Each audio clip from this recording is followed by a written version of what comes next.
बिस्मिल्लाहिर्रहमानिर्रहीम, अस्सलाम वालेकुम। मैं हूं डॉक्टर फ़रा और आप देख रहे हैं वीकेंड विद फ़रा। हमारे शो में हमेशा आपको ऐसे टॉपिक्स दिखाई देते हैं, सुनाई देते हैं जो कि आजकल दुनिया में हो रहे हैं। डिफरेंट डॉक्टर्स, सेलिब्रिटीज़, हर इंसान को हम बुलाते हैं, आपसे मिलवाते हैं, उनकी सोच आपको बताते हैं। मगर आज जो मेरा टॉपिक है वो ऐसा टॉपिक है जिसके बारे में शायद हर कोई जानना चाहता है। हमारे मुल्क में बहुत सी NGOs हैं। NGOs का मकसद क्या है, वो क्या काम कर रही हैं और क्या काम नहीं कर रही है। मेरे दिमाग में भी बहुत सारे सवाल हैं। उन सवालों के जवाब लेने के लिए आज मैंने इनवाइट किया है एक ऐसी शख्सियत को जो ख़ुद भी एक NGO चला रहे हैं। NGO के बारे में वो आपको डिटेल से बताएंगे। हमारे साथ आज जो मेहमान हैं वो हैं सैयद मोहम्मद इमादुद्दीन साहब, जो कि बानी हैं, चेयरमैन हैं। हम हैं शाहीन फाउंडेशन के। अस्सलाम वालेकुम। वालेकुम सलाम। कैसे हैं इमाद साहब? जी अल्हम्दुलिल्लाह ठीक ठाक। आपका बहुत बहुत शुक्रिया बुलाने का। थैंक यू सो मच, आप आए। मेरे दिमाग में बहुत सारे सवाल हैं जिनको शायद आप उनके जवाब दे सकते हैं। सबसे पहला सवाल मेरा आपसे ये है, NGO बनाने का आपका क्या मकसद था? आपने NGO क्यों बनाई? NGO बनाने का मकसद मेरा तो, मैं खुद एक मिडिल क्लास फैमिली से ताल्लुक़ रखता हूँ और आज से 4 साल पहले जो है मेरे साथ एक एक्सीडेंट हुआ कि मेरे फादर को हार्ट अटैक हुआ। अच्छा। और सेम टाइम मैं गवर्नमेंट हॉस्पिटल ले गया, हार्ट के हॉस्पिटल। और जब मैं वहाँ गया और वहाँ अपने फादर का मैंने ट्रीटमेंट करवाना शुरू किया और वहाँ जो मुझे मुश्किलात पेश आईं और जो चीज़ें मैंने वहाँ देखी, यानी 3 to 4 आवर्स के अंदर, तो मैं बड़ा परेशान हुआ कि मतलब यहाँ तो कुछ समझ में नहीं आ रहा मुझे और ऐसा नहीं कुछ गड़बड़ हो जाए यहाँ पे। तो वहाँ से मैं फ़ौरन ही जो है मैं तब्बा हॉस्पिटल लेके चला गया। फिर वहाँ अपना ट्रीटमेंट वगैरह कराया। मगर मेरे दिमाग में एक चीज़ चल रही थी मुसलसल कि मेरे जहन में कुछ गवर्नमेंट हॉस्पिटल का कुछ और इमेज था, ठीक है। और मैं कभी आज तक वैसे कभी गवर्नमेंट हॉस्पिटल में गया नहीं, तो वो चीज़ हो रही थी कि गवर्नमेंट हॉस्पिटल जिस पे गवर्नमेंट फैसिलिटी देती है वहाँ पेशेंट्स को लेके जाएंगे। दिमाग में ये इमेज था कि बहुत फैसिलिटी मिलेगी, वहाँ पे बड़ा नाम सुना हुआ है।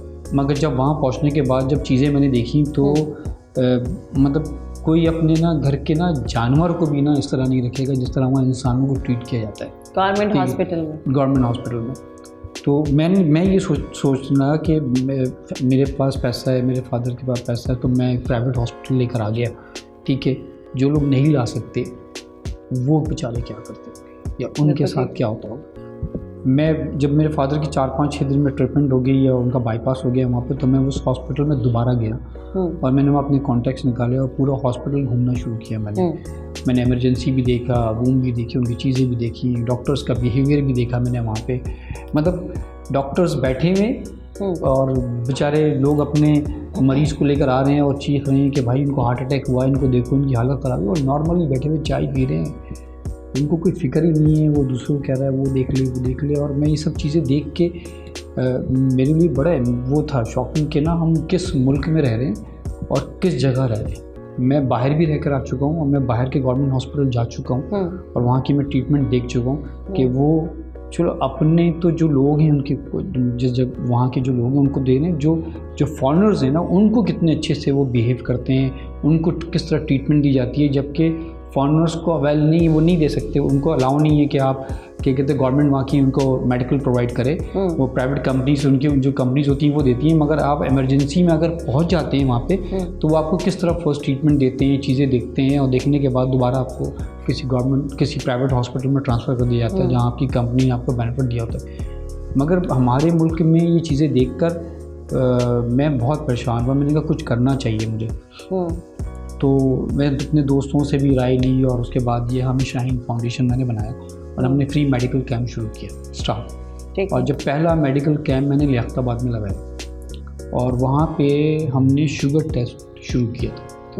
तो एक बड़े ख़वातीन भी आ रही थी, मर्द हज़रात भी आते, बुज़ुर्ग, और जिसका टेस्ट हो 300 से अबव, 400 से अबव, और मैं उनसे सवाल करूँ कि आप शुगर टेस्ट नहीं कराते क्या, तो कहते थे कि बेटा 50 रुपये का टेस्ट होता है, कहाँ से कराएंगे। तो मेरे लिए एक नई चीज़ और मुझे मिली कि 50 रुपये का मतलब कि 1500 रुपये में महीना, मतलब इतना भी अफोर्ड नहीं कर सकते लोग कि 50 रुपये का टेस्ट करा सकते हैं, इतना महंगा तो नहीं है ये। तो फिर मैंने उसको और ज़्यादा काम करना शुरू किया कि हम फिर मैंने लर्न ली और डिफरेंट जहाँ जाऊँ मुझे एक नई चीज़ एक नई चीज़ मुझे पता लगनी शुरू, लोगों की मसले मसाइल, और मैं सर पकड़ के बैठ गया कि या तो बंद कर दें NGO, क्योंकि इतना सब तो नहीं कर सकता, तो एक अकेला बंदा नहीं कर सकता। तो फिर मैंने कुछ दिनों के लिए स्टॉप किया, और उसके बाद मैंने अपने फादर से बात किया, तो उन्होंने मुझे कहा कि नहीं, जब तुम इस ट्रैक पर आए तो कुछ करो, कुछ करके दिखाओ। तो फिर इस फील्ड में निकले कि जी हम मेडिकल कैंप्स लगाए करेंगे, खाली मेडिकल कैंप्स लगाए करेंगे। मेडिकल कैंप्स लगाते रहे, रमज़ान आ गया, मुझे लोगों ने बड़ा प्रेशराइज़ किया कि हम स्ट्रीट पे क्या कहते हैं अफ्तार कराते हैं, हमने ये भी शुरू किया। और उसका आखिरी जब रिज़ल्ट निकाला तो मेरे जहन में आया कि ना कि मैं अगर गुलशन इकबाल में रोड पे बैठ के अफ्तारी बांट रहा हूँ तो मैं पैसे का ज़िया कर रहा हूँ। हम उस मुस्तहक जिसको चाहिए उस तक ये चीज़ नहीं पहुँचा पा रहे, क्योंकि 90% जो रोज़ेदार होते हैं वो रोज़ेदार नहीं होते, जो स्ट्रीट पे अफ्तारी कर रहे होते हैं। 10% इस बात पे भी हम आएंगे, लेकिन वो आपकी उस बात से मैं दोबारा बात को दोहराना चाहूँगी कि गवर्नमेंट हॉस्पिटल जो होते हैं, जो गवर्नमेंट हमारे अस्पताल हैं, जहाँ ये कहा जाता है कि गवर्नमेंट हमें सपोर्ट करेगी, वहाँ पे हमें कोई सपोर्ट नहीं मिलता। वहाँ पे अगर एक ऐसा शख्स जो कि पढ़ा लिखा है, जिसके पास पैसा है, जब वो अपने फादर को लेकर जाते हैं और उनके साथ ऐसा सलूक किया जाता है कि वो ये सोचने पे मजबूर हो जाते हैं कि आम इंसान के साथ वो क्या हाल वहाँ पे होता होगा। हज़ारों की तादाद में बच्चों की डेथ हो जाती है और माँओं की डेथ हो जाती है, जिनकी प्रॉपर टाइम पे डिलीवरी नहीं हो पाती, डॉक्टर उनको टाइम नहीं देते हैं। तो ये सारी चीज़ें तो अपने साथ हम सालों से देखते आ रहे हैं। बहुत सी NGO आती हैं इमाद साहब, बहुत सी NGO बड़े बड़े दावे करती हैं, हम ये कर रहे हैं, हम वो करें, बड़े बड़े फंड्स आते हैं, 2-3 चीज़ों के नाम पे पैसा इकट्ठा किया जाता है। एजुकेशन, तालीम के नाम पे पैसा इकट्ठा किया जाता है, भूख के नाम पे पैसा इकट्ठा किया जाता है, आपकी सेहत के नाम पे पैसा इकट्ठा किया जाता है। सॉरी टू से जगह जगह कैंप्स लगाए जाते हैं, छोटे छोटे से कैंप्स लगाए जाते हैं, उनकी तस्वीरें खींच जाती हैं, मीडिया पे आ जाती हैं, तो जी पता चलता है कि जी ये एक NGO है। क्या वो NGO अपने काम प्रॉपर करती है? मुझे आपसे ये सवाल का जवाब चाहिए। आपकी NGO का मकसद मुझे समझ आया, आपने गरीबों को देखा, उनके पास पैसे नहीं हैं या वो इलाज किस तरह करेंगे, ये बेसिक हमारे शुरू के मसाइल हैं। आपकी NGO उससे मुख्तलिफ क्या करिए, क्योंकि बाकी NGO जो काम कर रही हैं हम वो भी आगे डिस्कस करेंगे कि वो क्या काम कर रही हैं। तो आप ये चाहते हैं कि इंसान एजुकेशन दी जाए, वही जो आम NGO का रोना है, या आप ये चाहते हैं कि जी रोज़गार दिया जाए? आपका क्या मकसद है? बेसिकली क्या कहते हैं, हमारा जो मकसद है ना, हम क्या कहते हैं चाहते हैं कि हम ना स्किल दें, यानी घर के किसी एक बच्चे को इस काबिल बना दें कि वो कमाने वाला बन जाए। तो हमने अपना प्लान रखा कि हम जो है ना लोगों को ना भिखारी नहीं बनाएंगे। आपके पास लोग आते हैं कि जी मेरी मदद कर दें, राशन दे दें।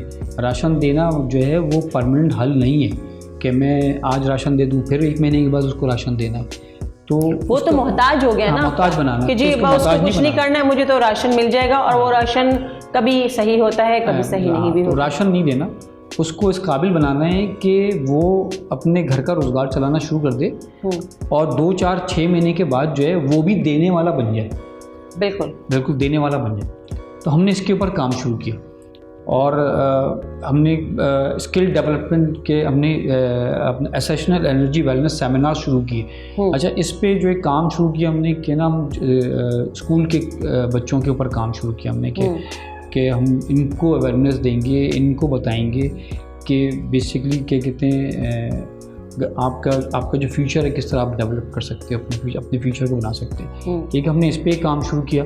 दूसरा ये कि जिस तरह हमारे पास कोई आ गया मांगने के लिए पैसा कि मेरी मदद कर दो, तो उसको मैं सबसे पहले ये कहता हूँ कि भाई मैं राशन नहीं दूँगा, तुम ये बताओ तुम काम क्या कर सकते हो, ठीक है, हम तुम्हें वो चीज़ दे देंगे। अगर तुम ठेला लगा सकते हो तो हम तुम्हें 10-20 हज़ार रुपये का ठेला लगा के देंगे, मगर ये पैसा आपको वापस करना है। बिल्कुल, ये चीज़ ये बिल्कुल वापस करना है, बिल्कुल वापस देना है। तो हमने इस पे काम शुरू किया, और इस पे अच्छी अचीवमेंट है हमारे लोगों की। लोग आते हैं नहीं मेरे पास बहुत से ऐसे लोग आते हैं, ख़वातीन आती हैं कि हमारी बेटी की शादी है तो मदद कर दें। तो क्या मदद कर दें? फर्नीचर दिला दें। तो मैं कहता हूँ कि भाई अगर आप अफोर्ड नहीं कर सकते तो दुनिया में हर जगह पे लोग मस्जिद में जाके निकाह करते हैं। अगर लड़के के पास नौकरी नहीं है तो आप नौकरी की बात करें, हम उसको कुछ ना कुछ रोज़गार फराहम करते हैं, ठीक है। अगर लड़की कुछ कर सकती है तो उसको सिलाई मशीन दे सकते हैं, ठीक है। मैं आपको भी एक फैमिली का बताता हूँ कि नाज़माबाद में एक फैमिली है, उनकी जो मदर हैं वो डिसेबल है, कोई प्रॉब्लम होगी उसके बाद से वो चल फिर नहीं सकती। उन्होंने अपने घर में 4 वॉशिंग मशीन लगाई हुई है, ठीक है। वो मोहल्ले के कपड़े लेके वॉशिंग मशीन में धोती हैं, उनकी बेटियां उसको सुखाती हैं, एक बेटी, और दूसरी बेटी जो है वो उसको प्रेस करके देती है। वो इस तरह अपना रोज़गार कमा रही है, वो किसी से भीख नहीं मांगती। तो जब इंसान करना चाहे ना कोई चीज़ तो वो कर सकता है।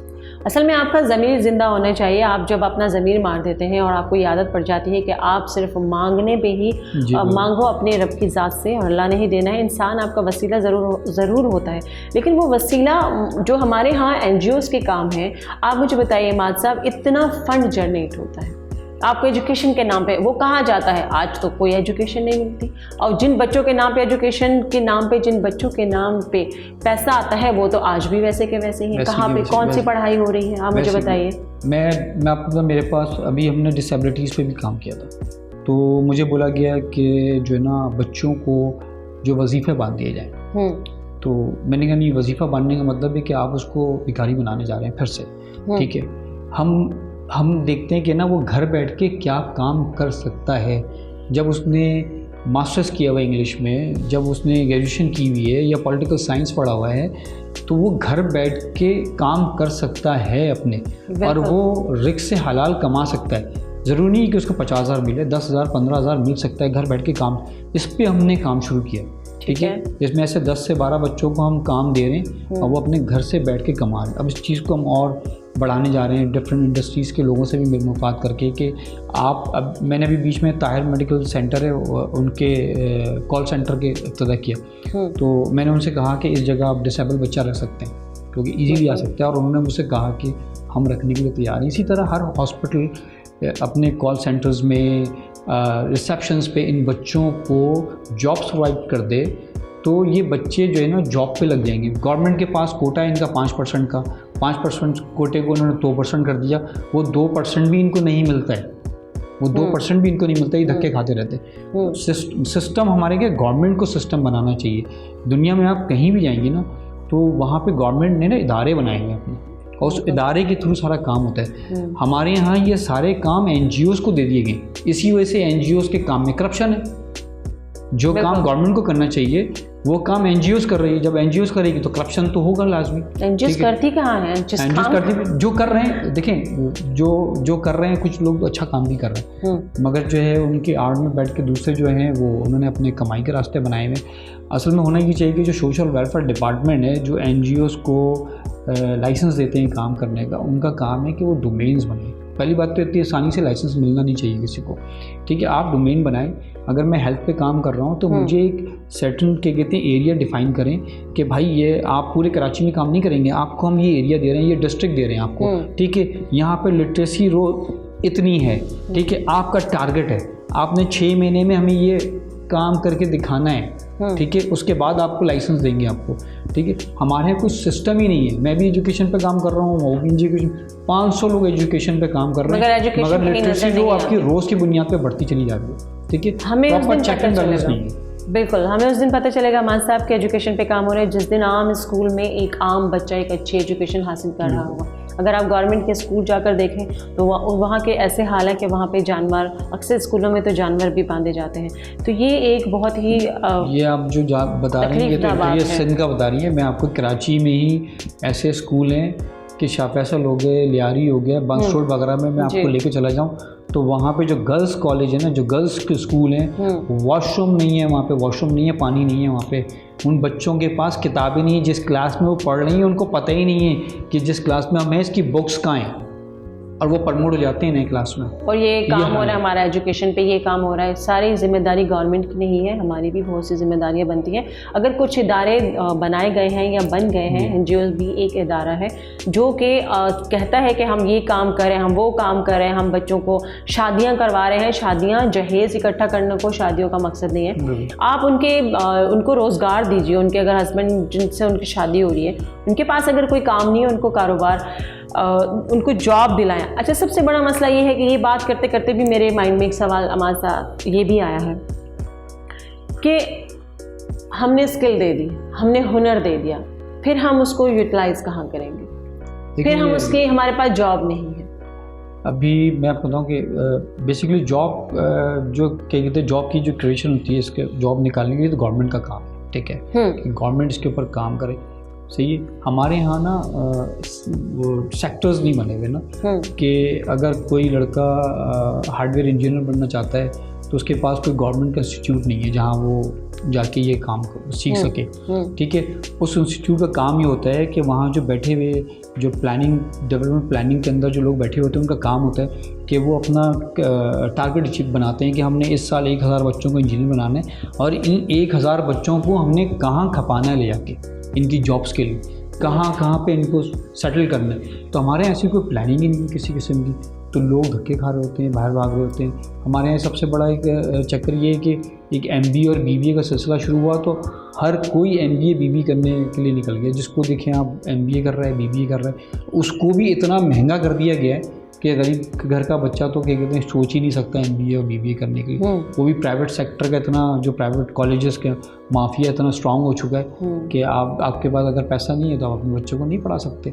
तो वो एक सिंपल ग्रेजुएट होता है या सिंपल इंटर करके रह जाता है। तो जब MBA BBA, जब हमारे यहाँ पे एक सेटन है कि जी साल में इतनी जॉब निकलनी है MBA और BBA की, और 1000 जॉब निकलनी है और 10,000 बच्चे पढ़ के निकलेंगे तो कहाँ से जॉब दिया कैसे जाएगा? कैसे जॉब दिया जाएगा? इमाद साहब, एजुकेशन की भी हमने बात की, जॉब की भी हम बात कर रहे हैं, इसमें आपकी NGO क्या काम कर रही है मुझे ये भी बताइए।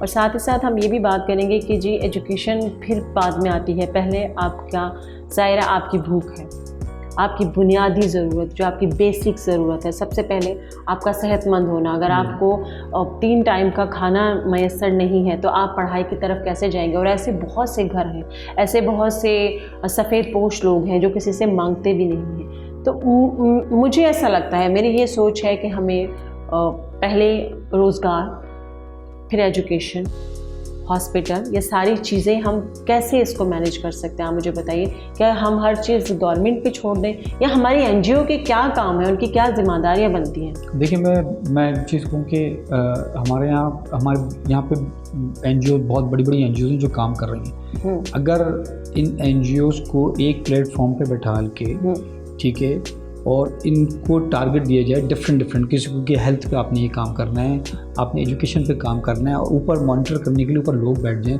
तो मैं कहता हूँ कि 2-3 सालों में इस शहर का नक्शा बदल जाएगा। यहाँ पे ऐसे हॉस्पिटल्स होंगे कि जहाँ पे आप कोई भी एक जाके अपना प्रॉपर इलाज करा सकता है, उसको कोई किसी भी प्रॉब्लम, लेकिन कोई करना नहीं चाहता। ऐसे स्कूल्स बन जाएंगे यहाँ पे, टाउन वाइज स्कूल बन जाएंगे जहाँ पे बच्चों को एजुकेशन भी अच्छी मिलेगी। और मगर क्या कहते हैं, होता ये कि कोई इनको संभालने वाला नहीं है, कोई देखने वाला नहीं है, ठीक है। हर आदमी अपने हिसाब से चला रहा है। लोग हर 2 कदम पे एक दस्तरखान खुला हुआ है जहाँ पे फ्री खाना चल रहा है, ठीक है।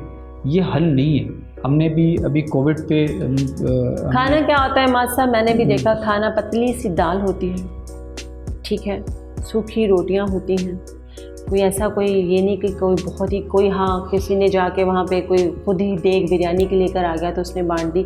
ये हमारे मुआशरे को आपने क्या बनाया हुआ है?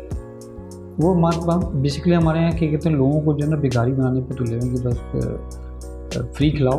तो मैं ये चाहती हूँ कि आप बताइए कि ये जो आपकी फाउंडेशन है, हमने अपने इसके मकसद मुझे बिल्कुल हमने अपने कोविड में मुझे लोगों ने कहा कि दस्तरखान करते हैं, हम लोगों के घरों पे खाना देते हैं। तो मैंने कहा नहीं, हम ये नहीं करेंगे, हम एक किचन बनाते हैं अपना, ठीक है, और उस पर हमने थीम दिया था कि खाना सबके लिए, और मैं उस पर हमने रखा कि 20 रुपये का हम सालन रखेंगे, ठीक है, और 5 रुपये की चपाती या 5 रुपये की तंदूर की रोटी।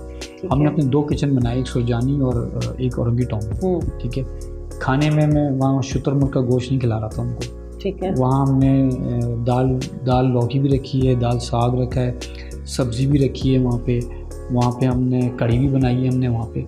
और अल्हम्दुलिल्लाह जो अचीवमेंट थी कि वाइट कॉलर्स को हम अप्रोच कर सकें, ठीक है, ऐसे आदमी को जो मांगता नहीं किसी से, ठीक है। और वहाँ पे हमने डेली कोई 800 से 1000 लोगों का खाना बनाया हमने, ठीक है। और वहाँ फ्री नहीं था, आप 20 रुपये का पे करें, और एक आदमी को 2 से ज़्यादा सालन अलाउ नहीं कर रहे थे, और रोटी 10 से ज़्यादा अलाउ नहीं कर रहे थे। और शुरू के 1 हफ्ते में बड़ी मुश्किल हुई, खाना बच जाता था तो फिर वो मजबूरन हमें बांटना पड़ता था। मगर 1 हफ्ते के बाद जब लोगों को अवेयरनेस शुरू हुई और लोगों को पता लगा कि खाने की क्वालिटी बहुत अच्छी है, और ये कोई ज़कात फ़ितरे के पैसे का नहीं है, खैरात के पैसों का नहीं है, और ये प्रॉपर क्या कहते हैं कि NGO जो अपनी फंडिंग से, डोनेशन से कर रही है, और पैसे लेने का मकसद ये है कि उसकी सेल्फ रिस्पेक्ट रहे अगले, क्योंकि मैं पैसे दे के ले रहा हूँ, ख़रीद के खा रहा हूँ मैं, ठीक है। ये हमारा काम है कि हम जो उसमें जो इजाफी है वो हम अपने पास से उसको कर रहे हैं। तो उससे जब लोगों को पता लगा तो अल्हम्दुलिल्लाह जब 1000-1200 लोगों तक का वहाँ पे हमारे पास रश बढ़ गया था कि लोग लाइन लगा के खाना लेते थे वहाँ पे, और काफ़ी दूर दूर से आते थे खाना लेने के लिए। और लोगों से मैंने पूछता भी था कि भाई आप खाने में कोई कमी है तो बताएं। लोगों ने मुझे बताया कि इस तरह उसको हम चेंज कराते थे, खुद मॉनिटर करता था, काउंटर पे भी खड़ा होता था, किचन में भी बैठता था जाके। और अल्हम्दुलिल्लाह मेरे साथ जितने लड़के काम करते थे सब वॉलंटियरली, सारे मोर देन 50 से ऊपर लड़के काम करते थे साथ मेरे साथ, और वो बहुत अच्छा चला। और उसी पे भी हमने काम शुरू किया कि हम अपनी कराची में हम 25 तंदूर खोलने जा रहे हैं, जिसमें भी 4 इस महीने के में ही हमारे रेडी हो गए और ऑन कर देंगे हम, जिसमें 5 रुपए की रोटी है, ठीक है। इस टाइम रोटी मेरे ख्याल में 20 रुपए की है, 12 रुपए की, 12 रुपए की रोटी है, 12 रुपए की है। लेकिन अगर जब कभी मेहमान आते हैं, मैं डबल रोटी बनवाती हूँ तो वो मुझे 20 रुपए की मिलती है, इसलिए मेरे माइंड में 20 रुपए है। तो यानी 12 रुपए की एक रोटी है, वो जो 12 रुपए की रोटी है वो 5 रुपए की आपके तंदूर से मिलेगी। जी जी, ठीक है। और उसी पे हम सालन भी स्टार्ट करेंगे वहीं से, जो 20 रुपए का होगा। ठीक है। एक ऐसा आदमी जो लेबर तबका है, 25 रुपए में एक आदमी पेट भर के खाना आराम से खा सकता है, बिल्कुल ठीक है। ये आपकी इस गैरत जो है वो गवारा नहीं करती। बहुत से ऐसे लोग होते हैं कि हम ज़कात के पैसों में से खाएं, या जिस तरह हम सफ़ेद पोश लोगों की बात करें तो उनके लिए ये बेहतरीन। मेरे पास वहाँ पे किचन पे लोग आए कि जी हमसे सदके का बकरा ले लें, किसी ने कहा कि जी हमसे ज़कात ले लें। मैंने बिल्कुल साफ मना कर दिया कि हम ये पैसे ले रहे हैं, और हाँ आप डोनेशन करना चाहते हो, डोनेट करना चाहते हो डोनेट कर दें, मगर हम सदका खैरात बिल्कुल नहीं लेंगे इसके ऊपर किसी ठीक है।